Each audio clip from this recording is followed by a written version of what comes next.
Hello friends, welcome to Mind Booster Study. So I hope आप सब बहुत अच्छे होंगे, शानदार होंगे। सो फ्रेंड्स, आज की वीडियो में हम डिस्कस करेंगे हिंदी का मॉक टेस्ट नंबर 47। इससे पहले की वीडियो स्टार्ट करें, जो भी नए स्टूडेंट हमारे साथ इस वीडियो में जुड़ चुके हैं, रिक्वेस्ट करूंगा कि प्लीज़ आप आपके अपने YouTube channel mind Booster study को सब्सक्राइब कर लीजिएगा। साथ में बेल आइकन होगा, उसे जरूर प्रेस कीजिएगा ताकि इसी तरह की इन्फॉर्मेटिव वीडियो की नोटिफिकेशन सबसे पहले आप तक पहुंच सके। और जो नए स्टूडेंट जुड़े हुए हैं, देखो बेटा, यहाँ पे प्लेलिस्ट बना हुआ है इसी चैनल के ऊपर, फ्री मॉक टेस्ट हिंदी। इस मॉक टेस्ट से पहले 46 मॉक टेस्ट वहाँ पे अपलोड हो चुके हैं। अगर आपने अभी तक वहाँ पे गो थ्रू नहीं किया है तो प्लीज़ आप वहाँ पे विजिट कीजिएगा ताकि वहाँ से भी आपको हेल्प मिल सके। राइट, देन बिना किसी देरी के स्टार्ट करेंगे वीडियो। आज का जो हमारा पहला प्रश्न रहेगा, प्रश्न है हिंदी वर्णमाला में कौन से वर्णों को या व्यंजन जिसको हम बात करें उनको अरबी फारसी ध्वनियां कहा जाता है। बोलता ऑप्शन है री, अ, न, देन श, य, व। ये ऐसे वर्ण हैं, व्यंजन हैं जिनके साथ अभी स्वर नहीं जुड़ा हुआ है। देन यहाँ पे क, ज, फ। क के पैरों में यहाँ पे क्या है, ये देखो यहाँ पे एक बिंदी है, सॉरी यहाँ पे एक बिंदी है जो कि आप देख पा रहे होंगे। राइट, तो लास्ट में इनमें से कोई नहीं, तो आपका करेक्ट आंसर हो जाएगा ऑप्शन नंबर सी। करेक्ट हो जाएगा। क्यों हो जाएगा? क्योंकि मैंने आपको बहुत ही डिटेल में बताया हुआ, वैसे नए स्टूडेंट जुड़े हुए उन्हें भी बताता हूँ। ये आपके जैसे कुछ वर्ण है ना, जैसे इनके पैरों में यहाँ पे बिंदी होती है, यहाँ पे राइट, ये देखो यहाँ पे बिंदी होती है, ये पहचान है इनकी, किसकी? अरबी फारसी ध्वनियों की। अब देखो, अरबी फारसी ध्वनियों के साथ में इनको क्या बोलते हैं? इनको हम क्या बोलते हैं बेटा? इनको हम नवनिर्मित क्या बोलते हैं? नवनिर्मित ध्वनियां भी बोलते हैं। और इनको हम आगत व्यंजन बोलते हैं। क्या बोलते हैं? आगत व्यंजन। क्या बोलते हैं बेटा? आगत व्यंजन। अब आगत व्यंजन क्या होते हैं सर? क्या जरूरत पड़ी हिंदी में? बेटा आगत व्यंजन मैंने बताया था ना आपको, एक नया वर्ण भी हमारी इसमें जो वर्णमाला इसमें ऐड किया गया है, क्या? वो जो अल है, अल पढ़ते हैं हम उसको, राइट, इस तरह से उसका साइन है अल। अब देखो, उसको व्यंजन में भी शामिल नहीं किया गया और ना ही स्वर में। उसी तरह से इनको भी व्यंजन और स्वर में शामिल नहीं किया गया। ये किस लिए प्रयोग में लाई जाती हैं? कि हिंदी भाषा में सहायता के लिए, मतलब शब्दों के उच्चारण में सहायक होते हैं ये शब्द, तो उनको हम आगत ध्वनियां बोलते हैं। आगत ध्वनियां भी बोलते हैं और आगत व्यंजन भी बोलते हैं। राइट, उसी तरह से आगत स्वर भी होते हैं। अब देखो, जो आगत जैसे हमारे जो व्यंजन है ना, इनसे जैसे शब्द की बात करो, जैसे यहाँ पे क के पैरों में है, तो क से क्या बनता है? जैसे हम कई बार लिखते हैं ना ऐसे, इस तरह से भी लिखते हैं हम, किस्मत लिखते हैं हम कई बार। राइट, तो यहाँ पे क के पैरों में ऐसे होता है। अगर मैं जैसे ख की बात करूं तो यहाँ पे जैसे अगर ना, तो ख, आधा ख ऐसे, यहाँ पे ऐसे, तो आपका ख्वाब ऐसे, इस तरह से लिखे जाते हैं। आई होप आपको ये समझ आया होगा। तो ये क्या, कौन से वर्ण है, कौन से व्यंजन है? मतलब ऐसे वर्ण जो हिंदी में केवल सहायता के लिए जो है वो प्रयोग किए जाते हैं, कि मतलब हम उच्चारण उनका जो है वो उच्चारण करते समय उनको सहायता में ले सकें। राइट, देन नेक्स्ट जो हमारा क्वेश्चन रहेगा, क्वेश्चन है निम्नलिखित में से कौन सा वर्ण आगत स्वर है। अब आगत स्वर की बात कर रहे हैं यहाँ पे। आगत स्वर के बारे में भी जान लेते हैं कि आगत स्वर क्या होते हैं। देखो, इसको हम स्वरों में तो शामिल नहीं करते हैं। अब देखो, आ, अ, री, तो यहाँ पे ये जो ऑप्शन नंबर सी है ना, ये आपका करेक्ट आंसर हो जाएगा। अ के सर के ऊपर क्या है? चांद, सिर्फ चांद होगा, चंद्र बिंदी नहीं होगी, सिर्फ चांद होगा। क्या होगा बेटा? चांद होगा। ऐसे ये होता है आगत। अब देखो, इससे हमारे जो आगे जैसे जो हमारे वो बनते हैं ना, आगत जो स्वर होते हैं, उनमें मैंने आपको एक अंग्रेजी ध्वनियां भी बताई थी। अंग्रेजी ध्वनियां बताई थी ना मैंने, क्या बताई थी? जैसे हम कॉलेज लिखते हैं तो कॉलेज ऐसे लिखते हैं, समझ रहे हो? तो ये जो इसका जो महत्व होता है, आज आप समझिए इस चीज को, इसका जो महत्व होता है चंद्र का, चंद्र बोलते हैं सिर्फ इसको। तो इसका क्या मतलब है कि ये हमारे जो जैसे शब्द हैं उनके उच्चारण में सहायता प्रदान करता है, तब हम इसको इस तरह से इसके ऊपर जो है लगाते हैं, क्योंकि ये अंग्रेजी ध्वनि है कॉलेज, समझ रहे हो? जैसे यहाँ पे लिखता हूं मैं जान, जॉन जिसको हम बोलते हैं ना इंग्लिश में, समझ रहे हो? कॉफी, कॉफी के ऊपर इस तरह से जब लगाएंगे तो इसको ऐसे पढ़ा जाएगा। आई होप आपको ये बेटा समझ आया होगा। देन नेक्स्ट जो हमारा क्वेश्चन रहेगा, क्वेश्चन की तरफ चलते हैं। क्वेश्चन है कर्कश का विलोम क्या होगा। मैंने बताया आपको, विलोम पर्यायवाची शब्द हो गए, विपरीत शब्द हो गए, इनके लिए सबसे मेन बात है शब्दावली। क्या है बेटा? शब्दावली। अब शब्दावली आपकी मतलब इसमें अगर आपको इनका अर्थ पता होता है ना बेटा इन शब्दों का, तो आप इजीली वहां पे जो अपना आंसर जो है वो टिक कर सकते हो। तो इसमें जो करेक्ट आंसर हो जाएगा वो ऑप्शन नंबर बी आपका करेक्ट होगा, मधुर। कर्कश का मतलब होता है कड़वा बोलने वाला, मतलब मधुर। अगर हम बात करें तो विलोम क्या होगा? मधुर। आई होप समझा होगा आपको। देन देखो, अगर अभी तक आपने वीडियो को लाइक नहीं किया है, रिक्वेस्ट करूंगा प्लीज वीडियो को लाइक कर लीजिए। आपके लाइक से हमें आपकी अटेंडेंस का पता चलता है, और आप शेयर कीजिएगा, उससे हमें मोटिवेशन मिलता है। साथ में अगर सब्सक्राइब नहीं किया है प्लीज सब्सक्राइब कीजिए। राइट, देन नेक्स्ट हमारा क्वेश्चन रहेगा, बोलता तरु जो शब्द है, तरु इसका पर्यायवाची शब्द है, इन ऑप्शन में से देखना है आपने भाई। बोलता है गाछ, अगम, द्रुम या उपरोक्त सभी। देखो ईमानदारी के साथ आप कमेंट करोगे, पहले आप कमेंट करोगे ईमानदारी के साथ कि आपका करेक्ट आंसर क्या होगा। अब देखो इसमें correct answer option number D आपका करेक्ट आंसर हो जाएगा। गाछ, अगम और द्रुम, ये तीनों ही शब्द क्या हैं बेटा, तरु के मतलब पर्यायवाची हैं। अब मुझे आप कमेंट में बताएंगे तरु का अर्थ क्या होता है, इसका जो अर्थ है वो आप मुझे कमेंट करेंगे, मैं आपके कमेंट का वेट करूंगा।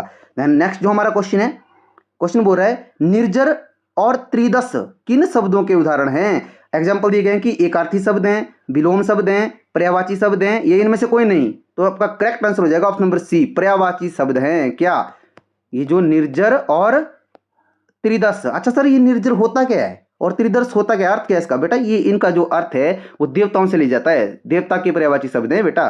देवता, जो देवता शब्द है ना बेटा, उसके पर्यायवाची है कौन, निर्जर और त्रिदश। अपनी नोटबुक में नोट भी कर लीजिएगा साथ में। क्वेश्चन है ईड़ा, ईड़ा ऐसे लिखा हुआ है, छोटा ई और ऐसे। ईड़ा शब्द का अनेकार्थी रूप कौन सा नहीं है, पूछा है बेटा।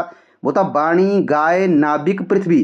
तो देखो अनेकार्थी पूछा ना, जिसके अनेक अर्थ होते हैं। तो जो ईड़ा है, ईड़ा ईड़ा को हम क्या बोलते हैं बेटा, ईड़ा को वाणी भी बोलते हैं। क्या बोलते हैं, वाणी। साथ में हम गाय भी बोलते हैं, गाय को भी ईड़ा बोलते हैं। और पृथ्वी को भी ईड़ा बोला जाता है।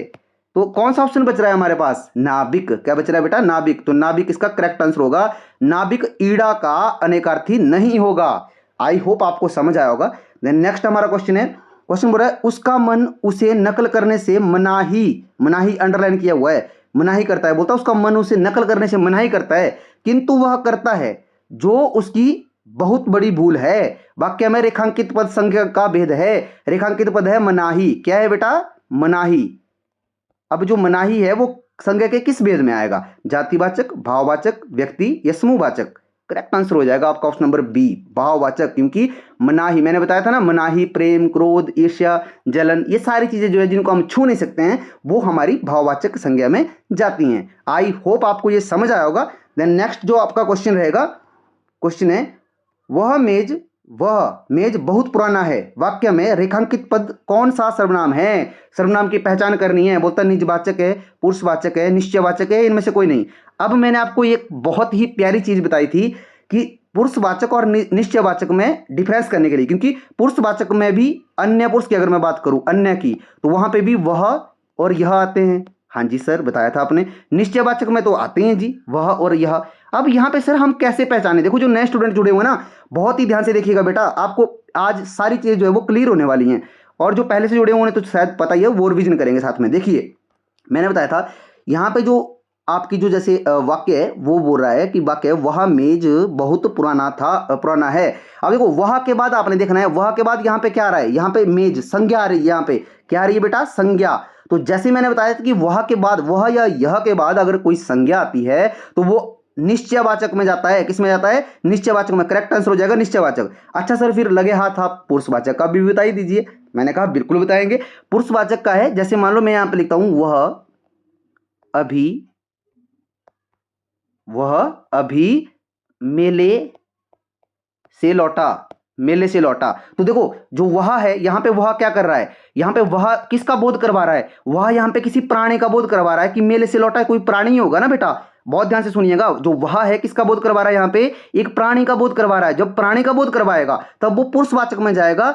अदरवाइज अगर वो जैसे किसी इसके आगे, वह के आगे अगर संज्ञा, देखो संज्ञा है ना यहाँ पे मेज, तो अगर कोई संज्ञा आती है तो वह निश्चयवाचक में जाएगा। आई होप आपको ये समझ आया होगा। नेक्स्ट हमारा क्वेश्चन है, निम्न में से कौन सा शब्द विशेषण नहीं है, ये आपने पहचानना है। विषाद, दृष्ट, उत्कृष्ट, इनमें से कोई नहीं। तो इसका करेक्ट आंसर हो जाएगा ऑप्शन नंबर ए, विषाद। क्या है, विषाद हमारा विशेषण नहीं है। अच्छा आप बताएंगे कमेंट में, मुझे वेट करूंगा कि विषाद कौन सा शब्द है, विकारी शब्द है या अविकारी शब्द है। आप क्वेश्चन नंबर 9 के आगे विकारी और अविकारी लिख सकते हैं, वहां से मैं समझ जाऊंगा। देन नेक्स्ट हमारा क्वेश्चन रहेगा, क्वेश्चन बोलता है निम्न में से क्रिया, मतलब क्रियार्थक संज्ञा। अच्छा ठीक है, निम्न में से क्रियार्थक संज्ञा जो है क्रिया के किस प्रकार के आधार पर आती है। अच्छा बोलता क्रिया के जो भेद है ना बेटा, क्रिया के जो भेद हैं, उन क्रियाओं के भेदों में किस आधार के ऊपर जो है वो क्रियार्थक क्रिया आती है। मतलब प्रकार अगर मैं बात करूं कि क्रिया का ऐसा कौन सा प्रकार है जिसके आधार पर क्रियार्थक संज्ञा आती है, अर्थ के आधार पर होती है, कर्म के आधार पर होती है, अन्य क्रियाओं में होती है या सहायक क्रियाओं में होती है। बहुत मोस्ट रिपीटेड क्वेश्चन है और इस तरह के क्वेश्चन आपको एग्जाम में जरूर बनेंगे, ये मैं आपको बता रहा हूं। आपको जरूरी नहीं है वहां पे वाक्य आएगा, आपको परिभाषा पूछ सकता है। मैंने पहले भी बताया था, इसका जो आपका करेक्ट आंसर होगा वो ऑप्शन नंबर ए आपका करेक्ट आंसर हो जाएगा। अर्थ के आधार पर क्या होता है, अर्थ के आधार पर क्रियात्मक संज्ञा और एक और संज्ञा होती है, दो संज्ञा होती है, मैंने बताया था ना, दो प्रकार की होती हैं अर्थ के आधार पर। तो अर्थ के आधार पर क्रियार्थक है, दूसरी आप कमेंट करेंगे ताकि आपका रिवीजन भी साथ में होता चले। अगर अभी तक आपने वीडियो को लाइक नहीं किया है प्लीज लाइक कर लीजिए, साथ में वीडियो को शेयर कीजिए और सब्सक्राइब अगर नहीं किया तो कर लीजिए, क्योंकि इसी तरह की इंफॉर्मेटिव वीडियोस आप तक आने वाली हैं, राइट। देन नेक्स्ट जो आपका क्वेश्चन है, क्वेश्चन बोलता है संबंध सूचक अव्यय, हाँ जी, का प्रयोग किस वाक्य में नहीं हुआ है? कौन से वाक्य में संबंध सूचक अव्यय का प्रयोग नहीं किया गया है? पापा के बिना घर सूना सूना लगता है, यह काम पहले करना चाहिए था, वह मेरे स्कूल के पीछे रहता है, या हमारे गांव के आसपास बहुत हरियाली है। करेक्ट आंसर हो जाएगा ऑप्शन नंबर बी, यह काम पहले करना चाहिए था, ये आपका करेक्ट हो जाएगा। इसमें क्या है, संबंध सूचक अव्यय प्रयोग नहीं हुआ है। देखो अगर आपने अविकारी शब्दों को लेकर अगर आपका कोई डाउट है, संपूर्ण हिंदी करके प्लेलिस्ट बनी हुई है इसी चैनल के ऊपर, वीडियो के डिस्क्रिप्शन में लिंक डालूंगा, वहां से जरूर देखिएगा ताकि आपके एक भी डाउट ना बच पाए। मुहावरे जूतम पैजार बहुत ही रिपीटेड और मतलब मैं बोल रहा हूं कि मोस्ट इंपोर्टेंट अगर मैं बात करूं इसको तो आप नोट कीजिएगा। जूतम पैजार का अर्थ क्या होता है? पीछे छुड़ाना, ढांढस बंधन, लड़ाई झगड़ा होना या सुलह करना। करेक्ट आंसर हो जाएगा ऑप्शन नंबर सी, लड़ाई झगड़ा होना। जूतम पैजार ये आपका करेक्ट आंसर हो जाएगा, लड़ाई झगड़ा होना। आई होप समझ आया होगा। देखो बेटा साथ में ना आप रिवीजन भी करते चलिए, जो मैं आपको कमेंट करने के लिए कुछ चीजें बताता हूं उनको जरूर कीजिए, क्योंकि उससे मुझे पता चलेगा कि आपने एक्चुअल में क्या क्या देखा है। जो आपने जैसे हम प्लेलिस्ट चलाई हुई है ना, हमने यहाँ पे 46 मॉक टेस्ट पहले दे दिए हैं आपको, फ्री मॉक टेस्ट अगर मैं बात करूं तो उनसे आपकी जो तैयारी है उसका आंकलन का भी पता चलेगा आपको। अगर आप तैयारी का जैसे देखना चाहते हो कि आपकी स्टडी कहां तक पहुंची है। देन क्वेश्चन की तरफ लौटते हैं। बोलता बछिया का ताऊ, बछिया का ताऊ का सही अर्थ बताओ जी। बछिया का ताऊ मैंने पहले भी आपको वैसे करवाया है। कामचोर व्यक्ति, अत्यधिक क्रोधित व्यक्ति, किसान का बेटा या अत्यधिक मूर्ख। तो इसमें करेक्ट आंसर हो जाएगा ऑप्शन नंबर डी। इसको मत कीजिएगा किसान का बेटा, कर देते हैं कहीं की जैसे बछिया लिखा हुआ है तो जो बछिया का ताऊ मतलब जो जैसे पशुओं को जो पालता है, ऐसा नहीं होगा। किसान का बेटा नहीं होगा, अत्यधिक मूर्ख व्यक्ति इसका करेक्ट आंसर हो जाएगा। देन नेक्स्ट जो हमारा क्वेश्चन है बोलता है कवि शब्द का बहुवचन रूप है। होता कवियों, कवियों, कवियं। देन कवि एक वचन और बहुवचन समान है। देखो ये मुझे ना एक आपका एक मतलब स्टूडेंट का कमेंट भी था इसके बारे में कि सर इसका बहुवचन रूप क्या होगा। देखो बेटा कवि का बहुवचन, ये ऑप्शन नंबर डी करेक्ट होगा। कवि का एक वचन और बहुवचन रूप समान होता है। अब आप बोलेंगे सर कवियों हमने तो पढ़ा है, मैं बोलूंगा हाँ जी बिल्कुल पढ़ा है आपने, बट बेटा जो आप कवियों जब प्रयोग करते हो ना, जब आप बोलेंगे कि कवियों ने, जब आप वाक्य में कवियों को यूज करोगे ना इस शब्द को, तो उसके आगे ने, से, ये सारी चीजें लगेंगी। और ये क्या है, ये बेटा कारक है। क्या है बेटा, कारक। तो कारक जब प्रयोग होते हैं ना इसके आगे तो वो बहुवचन, तो वो कारक के साथ हुआ ना वो। और हम यहाँ पे क्या पढ़ रहे हैं, विभक्ति पढ़ रहे हैं, निर्विभक्ति पढ़ रहे हैं, ये आपने समझना है इस चीज को। तो कवि के आगे क्या होगा, कवि समान, एक वचन और बहुवचन रूप में समान होता है। कवियों हम तब लिखते हैं जब समास प्रयोग करते हैं, सॉरी कारक जब प्रयोग करते हैं हम, कारक। ये मैं आपको बहुत डिटेल में बताऊंगा कि आपने इतना याद रखना है, ठीक है। और ये क्यों होता है ये भी थोड़ा सा बता देता हूं। देखो बेटा आप ध्यान रखिए, कवि क्या है यहाँ पे, मैंने बताया था ना आपको कि अकारांत, इकारांत, अकारांत, आकारांत, इकारांत, छोटा इकारांत, उकारांत, ये सारी चीजें, छोटा उकारांत। देखो इनमें जो शब्द होते हैं ना, इसमें अकारांत को छोड़ के, अकारांत को छोड़ के आकारांत, इकारांत, इकारांत, उकारांत, उकारांत या रियाकांत भी होता है, ठीक है। तो अगर उनमें इनमें कोई भी शब्द आपको क्या मिलता है, पुल्लिंग मिलता है, पुल्लिंग मिलता है, तो वो शब्द हमेशा क्या होगा, उसका बहुवचन एक वचन एक समान होगा। अब इसका डिटेल में बताऊंगा मैं आपको। अगर आपको ऐसा पता नहीं है कि इकारांत इकारांत कैसे बोलते हैं, उसका भी थोड़ा सा बता देता हूँ। नए स्टूडेंट भी देखो, कवि लिखा हुआ है, कवि का अंतिम वर्ण क्या है, यहाँ पे व को ऐसे लगी हुई है, ये क्या लगा हुआ है, लास्ट है ना। अब वह एक व्यंजन है, समझो, इसके साथ में स्वर प्रयोग होगा, कौन सा होगा, छोटी ई होगी ना, छोटी ई, क्योंकि छोटी ई की मात्रा लगी हुई है, तो ये छोटी ई यहाँ पे लास्ट में छोटी ई आ रहा है, तो ये इक्रांत बनेगा। क्या बनेगा बेटा, इक्रांत। अगर बड़ी ई प्रयोग हुई होती तो क्या बनता, उक्रांत। जैसे मान लो यहाँ पे लिखा होता है राजू, तो बड़े ऊ की मात्रा है ना, तो ये उकारांत बनता। क्या बनता, उकारांत। अब देखो अगर इन शब्दों में से कोई पुल्लिंग होता है तो वो हमेशा उसका एक वचन और बहुवचन क्या होते हैं, समान होते हैं। ये इतनी प्यारी चीज मैंने आपको बताई है कि अगर आपको बहुवचन एक वचन में से कोई भी क्वेश्चन कंफ्यूज करता है, वहां पे आप क्वेश्चन को जो है वो टिक करके आओगे, 100% एक्यूरेसी के साथ सही करके आओगे उसको। आई होप आपको समझ आया होगा। नेक्स्ट हमारा क्वेश्चन है, वह जीवन भर सबका भला चाहता रहा। अब भर बोलता है वाक्य में रेखांकित शब्द पहचानिए। भर है यहाँ पे भाई रेखांकित पद, क्या है भर यहाँ पे? समुच्चयबोधक अव्यय है, भाववाचक संज्ञा है, बिल्कुल नहीं है। संबंध सूचक अव्यय है, होल्ड कीजिए, विशेषण, यही है इसका करेक्ट आंसर। संबंध सूचक अव्यय मैंने डिटेल में आपको बताया हुआ है संपूर्ण हिंदी की क्लास में, जो आप एक बार प्लेलिस्ट में आप विजिट कीजिएगा, राइट।